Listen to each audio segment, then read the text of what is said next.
Cine va citi acatistul Maicii Domnului de 12 ori, zice, Maica Domnului îl va ajuta și va împlini orice cerere are. Noi, să ajute Maica Domnului așa, și atunci, vorbind și el la alți oameni odată așa, le-a spus printre altele, mă, să știți că ajută foarte mult acatistul Maicii Domnului, cu toate că el nu-l citise.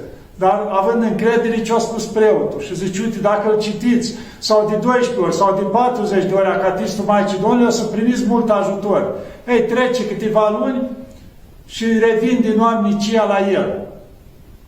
Și îi întâlnește și zice, Părinte, îți mulțumim, zice, pentru ce am citit acatistul Maicii Domnului și uite, soția mea a rămas însărcinată. Altul zice, eu am citit acatistul Maicii Domnului și m-am vindecat de cancer. Și atunci el s-a cutremurat un pic, el nu citise niciodată și zice, stai așa, atâta putere are acatistul Maicii Domnului și atunci a început și el să citească, dar de mai multe ori pe zi, nu odată. Și a citit și la câteva zile a intervenit minunea de care vă spun, i s-a arătat Maica Domnului. Cine va citi